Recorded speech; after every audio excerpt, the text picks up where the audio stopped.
Have you ever wondered if technology is actually bringing our world together or not? Are you becoming more isolated because we consider texting our friends human interaction? I believe that we're becoming more and more isolated as technology advances. Nowadays, you only have to leave the comfort of your own home to see your friends. Who needs to leave their house to go grocery shopping when you can use an app for them to deliver it to you? Is this real human interaction? I want to share with you today some of the information I've found while looking into whether or not our technology is making us more isolated or bringing us closely together. I begin with technology is considered to be with this definition. According to Webster Dictionary in 1828, technology is a matter of accomplishing a task, especially using technical processes, methods, and knowledge. These processes are things like I stated before, using technology's complete task as the comforts of not leaving your home. Using technology complete grocery deliveries to your door, having anything you could possibly need ordered or dropped off. Interacting with friends without actually seeing them in person.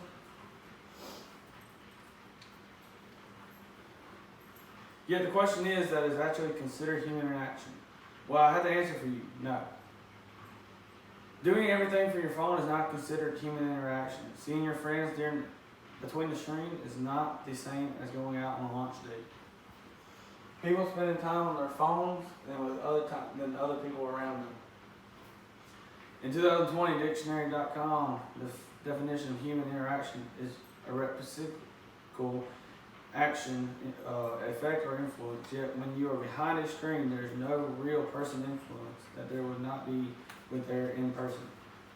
As technology continues to advance, you need the actual in-person interaction will decrease. According to the article, does social media make us feel more disconnected and isolated, written by Non-Toxic Living in 2018. Common Sense Media reported that over 50% of teens are addicted to their cell phones. Teens would rather text their friends instead of going out to see them. As you see, this girl is texting her many friends, and this is a late nighter texting, staying up late. I for one can say I try to get out of the house as much as possible. Maybe not right now, but typically I try to get as much interaction with my friends as I can. This is because I know that I and many others as well feel better if I get out and do things rather than watch someone behind a screen. The article does social media make us feel more disconnected and social, written by Non-Toxic Living in 2018, states the facts about teens. I prefer communicating text would allow for fast and immediate messages for decreasing direct face-to-face or on the phone interactions. Navigating the world with earphones plugged in while plugged out and unaware of the sounds and conversations around them. Rely on the digital connections instead of interacting with friends and family face-to-face. Don't talk to the person sitting next to them as often as they were online. The fact stated above, with more interaction with technology comes less interaction with people around you. There are so many negative effects of looking at the phone screen all the time. Your body will need to find an isolation on how to decrease screen time. Too much screen time can cause a negative effect on your body, like headaches and blurred vision. Some of the negative effects, according to what staring at a screen all day does to your body, by David Anderson and Wilkins, is a series of symptoms that increase eye strain, blurry vision, headaches, and neck and back pain. And long term, this amount of screen time can be damaging our vision permanently. Since 1971, cases of nearsightedness in the U.S. have nearly doubled, with some scientists partly linked to increased screen time. And in Asia today, nearly 90% of teens and adults are nearsighted. The sad thing is that just a few of the negative things too much screen time can do to your body. These things can affect people of all ages, not just teens.